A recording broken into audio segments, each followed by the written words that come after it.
So the final 3 episodes of Legend of Vox Machina have dropped, and honestly guys, I can't even believe I'm saying this, but Legend of Vox Machina might actually be better than the campaign. In today's video, we're going to be discussing episodes 11 and 12 of Season 2 of Legend of Vox Machina, specifically the depths of those Vax Raven Queen scenes, and how Legend of Vox Machina, in many ways, is a story about accepting death. So where we last left off in episode 11, the party have reconvened in Westron after defeating Grov's Uncle Kevdak and claiming the Titanstone Knuckles. Scanlan has had his awkward encounter with Kaylee, where he learned that, Kaylee is in fact his daughter. As the rest of the party drink and enjoy their evening, Vax is drawn by a strange golden light, a very familiar golden light that you may have seen in the intro animated series for the show, but we're getting ahead of ourselves right there. Vax follows said light out into the courtyard where Grog had had his battle with Kevdak maybe a couple of hours previously, the bodies of the dead still fresh on the ground before him. Vax looks in horror as he sees the spirits of the dead barbarians before him, mindlessly walking towards him, begging him to help usher them on into the next world.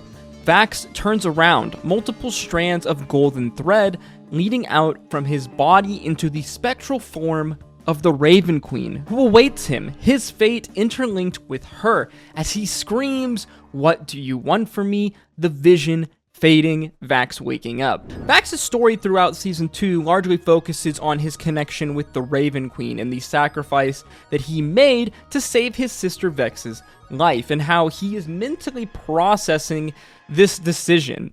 It's a very raw, real, emotional story. As we've learned through the series, Vax is terrified of being alone, having spent his entire life with his sister, his twin sister, who he shares a very special bond with. He's always had her by his side.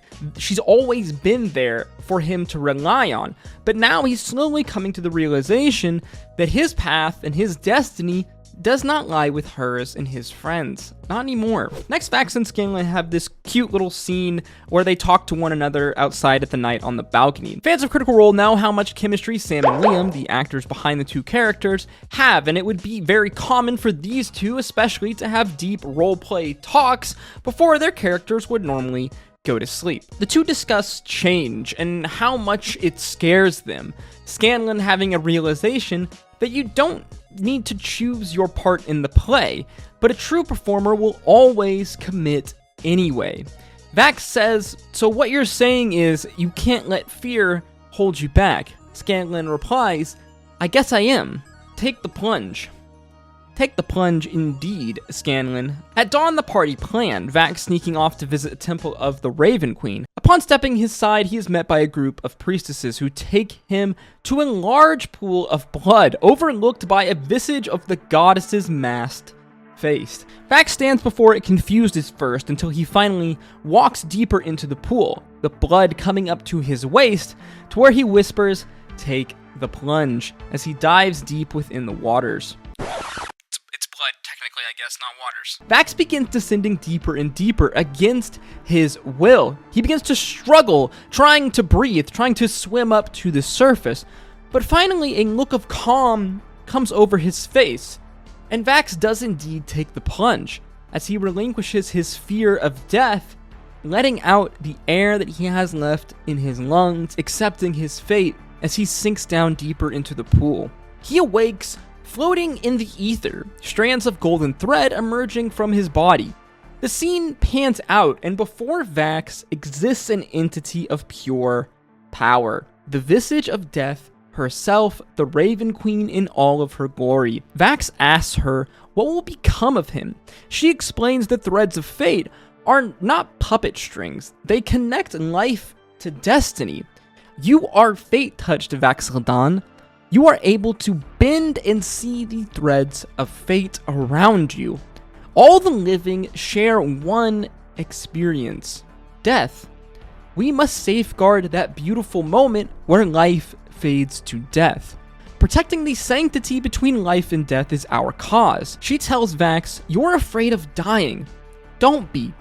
There's much more to fear in this world, but not death, for death gives meaning to life. As the voice echoes, Vax awakening in the pool of blood, completely drenched. Fun fact, the scene that this was based off of actually took place in Vasselheim, specifically the Raven's Queen Temple in Vasselheim, but the showrunners decided to sneak it in here while the party are in Western to further make it make sense, I guess, with the timeline. The showrunners naturally have to do this quite a bit in order to make the timeline make sense. Remember, they're only covering 22 minute episodes, and they have hundreds of hours of D&D Critical Role goodness to fit into just a few minutes of episodes. This whole set of scenes, to me, it was just absolutely amazing, and I love how deep Scanlan's advice to Vax here goes.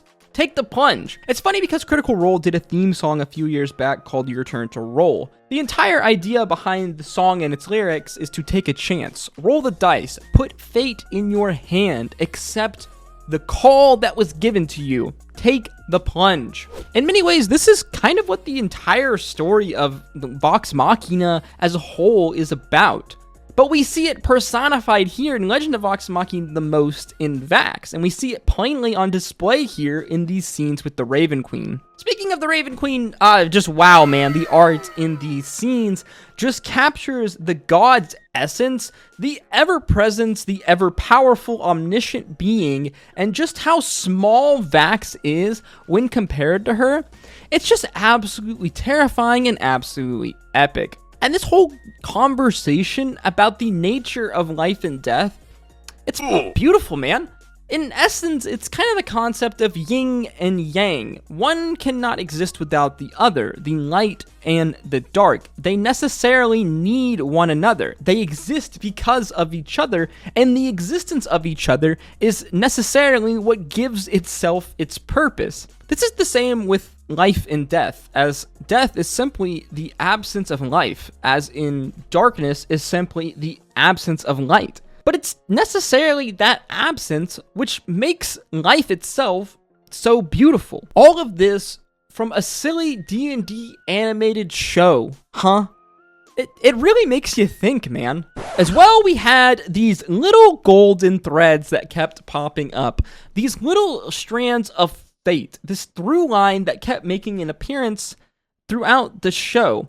And man, was I mentally fucked up with just how brilliant this was. What I'm referring to is this intro scene here, the intro of Legend of Vox Machina, the one with the raven and the eye and the strange little golden thread that seems to make its way through the entire minute-plus intro scene. You see, the show then redid basically this exact beginning of this intro scene almost frame for frame in episode 12 when Vax and Scanlan are free-falling after escaping from inside Umbrasil. As they're falling, Vax embraces his fate, saying, "I am in your hands, and I am no longer afraid." As we see he and his armor are bound in the threads of fate. It's then the screen fades out into the eye of the raven from the intro animation. Like, what the fuck? This is some actual insane writing here. I literally got chills, not even joking. I paused the episode and I sat there genuinely for like 5 minutes just stun-locked at what I had just saw. It's great. It's amazing even. Everything about Vax's story is just so good, and it really deserves to be this good, because in many ways, Vax's story and his sacrifice really became the lasting image of Campaign 1 of Vox Machina. And when you think back to how this specific story started, the story of Vax and the Raven Queen, it all started because a resurrection ritual went wrong, and Liam, the god-tier role-player that he is, knew that Vax would sacrifice himself to save his twin sister, the person that he valued the most. Matt, being the madman DM that he was, took this one thread, this one line that Liam said, and turned it into, well, this. And it's goddamn beautiful. Legend of Vox Machina continues to take my breath away, man. It's not perfect, but it's pretty damn close.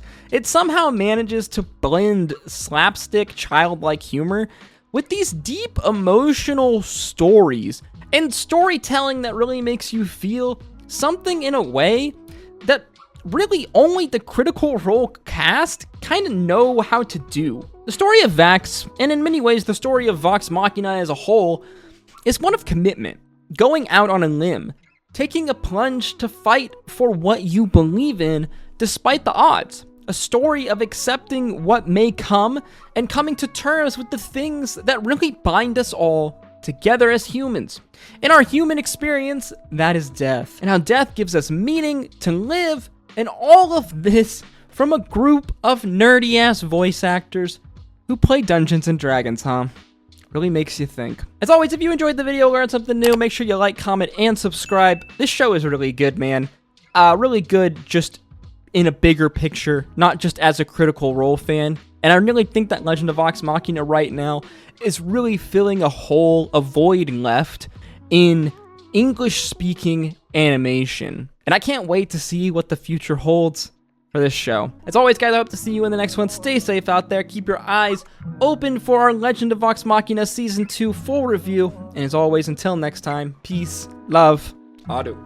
A love story that might be. We wasn't supposed to happen. So much talk around us. We became numb to the yapping. It was like 05. Got my license to drive. Picked you up in my pop's car. Went for a ride. Couldn't no one tell us nothing. That night was ours. All the stars aligned and you were so damn fine. Yeah, it was young love. Young hearts were so.